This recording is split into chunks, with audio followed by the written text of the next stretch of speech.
প্রাণপ্রিয় ছাত্রছাত্রীবৃন্দ, অনলাইন ক্লাসে তোমাদের স্বাগতম। অনলাইন ক্লাস নিচ্ছি আমি রহমত উল্লাহ, সহকারী শিক্ষক, বেলায়েত হোসেন বহুমুখী উচ্চ বিদ্যালয়, নাল্লাপাড়া, দিলদুয়ার, টাঙ্গাইল। আজ তোমাদের ক্লাস নেব সপ্তম শ্রেণীর বাংলা ব্যাকরণ নির্মিতি বই থেকে। বিষয় হলো সন্ধি। তোমরা জানো পাশাপাশি দুই বা ততোধিক বর্ণের মিলনকেই সন্ধি বলে। আমি বলাগুলো লিখে দিচ্ছি, লক্ষ্য করো। তার আগে জানা দরকার সন্ধির প্রকারভেদগুলো। সন্ধি কি? উহা কত প্রকার ও কি কি?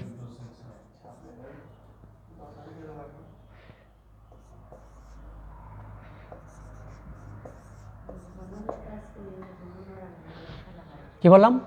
পাশাপাশি দুই বা ততোধিক বর্ণের মিলনকেই সন্ধি বলে। সন্ধি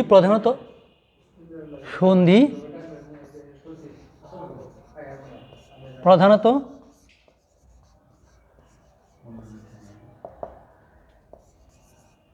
দু প্রকার।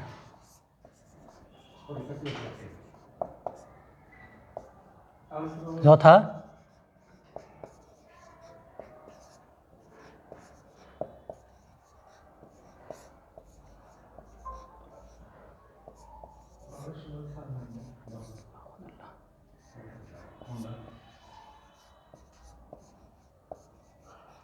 স্বরসন্ধি ও ব্যঞ্জনসন্ধি। এছাড়া একটা সন্ধি আছে বিসর্গ সন্ধি। এখন আমাদের জানা প্রয়োজন, এখানে একটু মত আছে, তোমরা লক্ষ্য করো। সন্ধিকে প্রধানত ভাগ করছে দুই ভাগে, স্বরসন্ধি, ব্যঞ্জন সন্ধি, আর সাধারণত তিন ভাগে, স্বরসন্ধি, ব্যঞ্জন সন্ধি, বিসর্গ সন্ধি। এখন আমাদের জানা প্রয়োজন স্বরসন্ধি কাকে বলে। লক্ষ্য করো, আমি লিখে দিচ্ছি।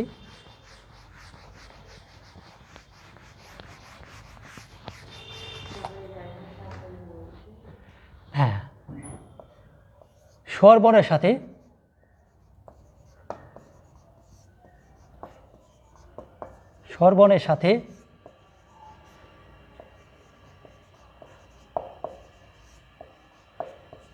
স্বরবর্ণের মিলনে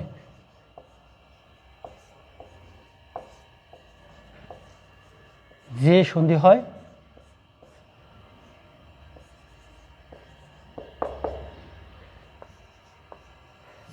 তাকে স্বরসন্ধি বলে। স্বরসন্ধি বলে। আমি কি বললাম? স্বরবর্ণের সাথে স্বরবর্ণের মিলনে যে সন্ধি হয় তাকে স্বরসন্ধি বলে। যেমন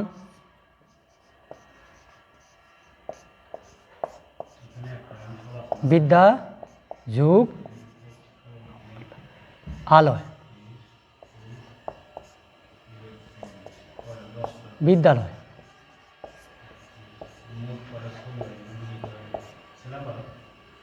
হিম যুগ আলয়,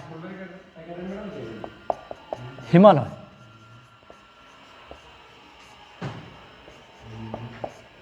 মহা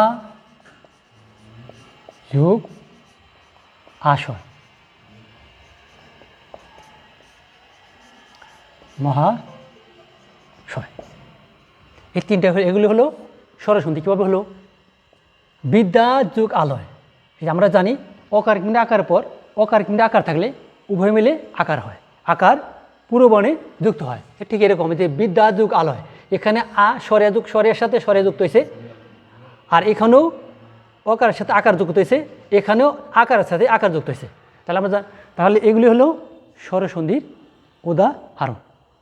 তারপর লক্ষ্য করো ব্যঞ্জন সন্ধি।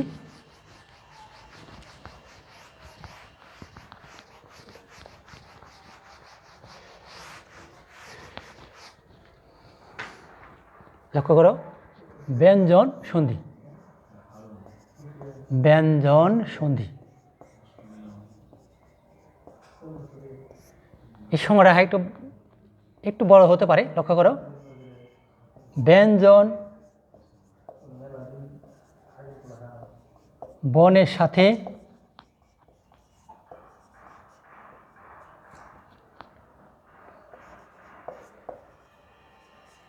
ব্যঞ্জন বর্ণের সাথে ব্যঞ্জন বর্ণের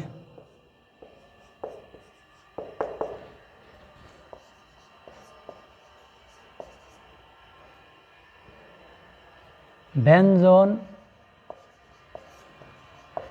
বর্ণের সাথে স্বরবর্ণের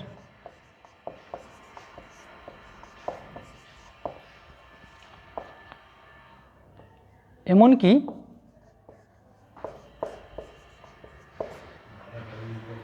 স্বরবর্ণের সাথে ব্যঞ্জন বর্ণের স্বরবর্ণের সাথে ব্যঞ্জন বর্ণের ব্যঞ্জন বর্ণের মিলনে যে সন্ধি হয়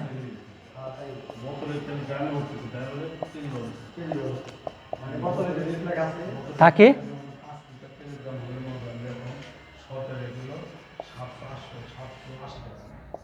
ব্যঞ্জন সন্ধি বলে। একটু লক্ষ্য করা কি বলছি, স্বরবর্ণের সাথে স্বরসন্ধির মধ্যে একটা বিষয় আছে, স্বরবর্ণের সাথে স্বরবর্ণের মিলনে যে সন্ধি হয় তাকে বলা হয় স্বরসন্ধি।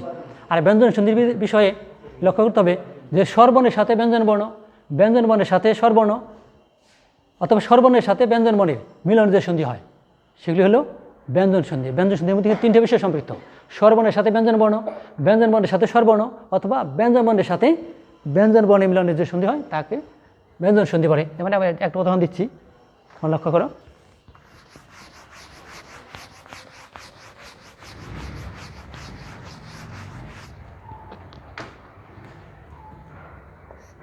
যেমন দিগন্ত, দিক যোগ অন্ত,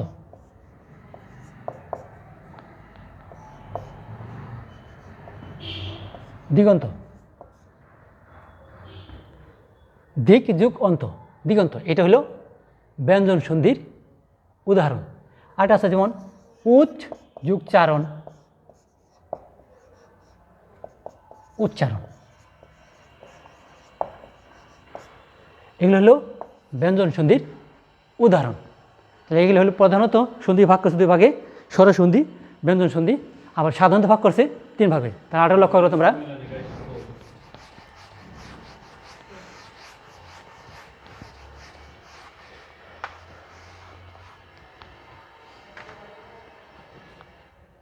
এই যে আমরা লিখলাম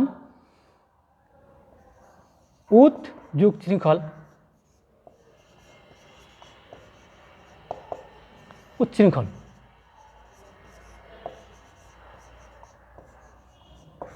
এখানে উৎ এবং শৃঙ্খল এই দুইটার মধ্যে বর্ণ, এই যে দুইটা বর্ণের মিলনে যে সন্ধি হয়েছে এটা ব্যঞ্জন সন্ধি বলা হয়। কিন্তু এখানে লক্ষ্য করতে হবে যে এখানে উৎ এবং শৃঙ্খল এই দুইটার মধ্যে কিন্তু একটার সাথে স্বরবর্ণ আর হলো ব্যঞ্জন বর্ণ, অথবা একটার সাথে ব্যঞ্জন বর্ণ আরের সাথে স্বরবর্ণের সমন্বয় ঘটছে বিধায় কিন্তু এটা হয়েছে ব্যঞ্জন সন্ধি। কিন্তু স্বরবর্ণের ক্ষেত্রে কিন্তু সম্পূর্ণ ভিন্ন।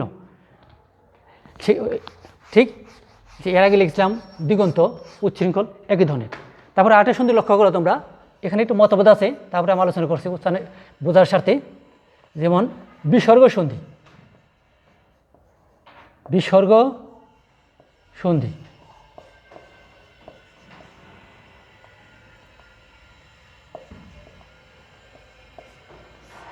হ্যাঁ বিসর্গ সন্ধির মধ্যে একটা বিষয় লক্ষণীয়, স্বরবর্ণ কিংবা ব্যঞ্জনবর্ণ থাক সেখানে সমস্যা নেই।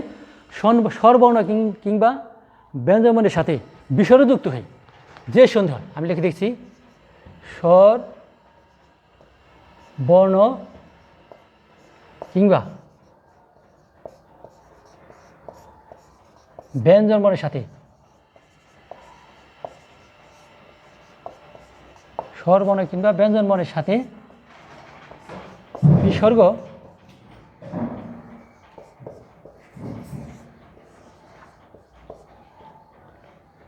যুক্ত হয়ে যে সন্ধি হয় তাকে বিসর্গ সন্ধি বলে। স্বরবর্ণ কিংবা ব্যঞ্জনবর্ণ হোক, কিন্তু তার সাথে বিসর্গ যুক্ত হতে হবে। যদি বিসর্গ যুক্ত না হয় সেটা বিসর্গ সন্ধি হবে না। তাহলে এই জন্য সংজ্ঞাতে বলা হয়েছে যে স্বরবর্ণ কিংবা ব্যঞ্জনবর্ণের সাথে বিসর্গ যুক্ত হয়ে যে সন্ধি হয় তাকে বিসর্গ সন্ধি বলে। আমি একটা উদাহরণ দিচ্ছি, তোমরা লক্ষ্য করো।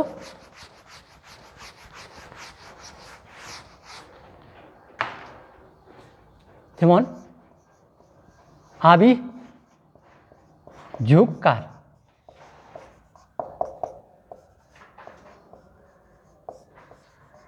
আবিষ্কার, পরিযোগ কার,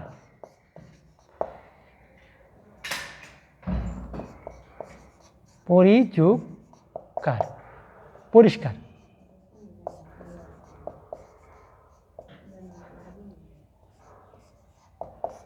আমরা আছে পুরো যোগ কার, পুরস্কার।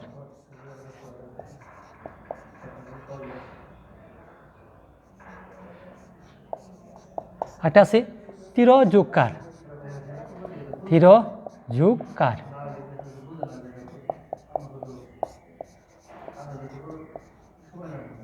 তিরস্কার।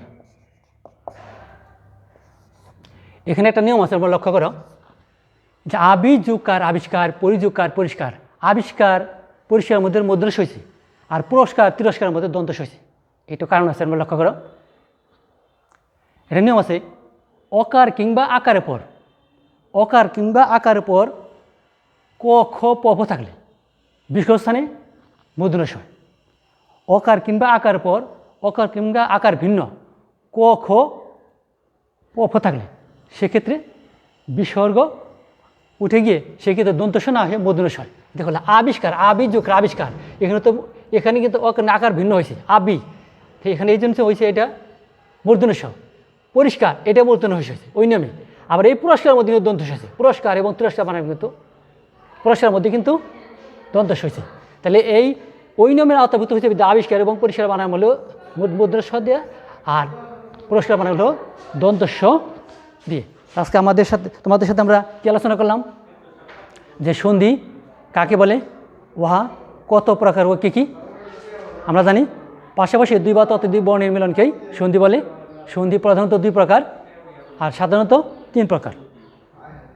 আজ এই পর্যন্তই, অন্য কোনো দিন তোমাদের সাথে আমরা কথা বলবো।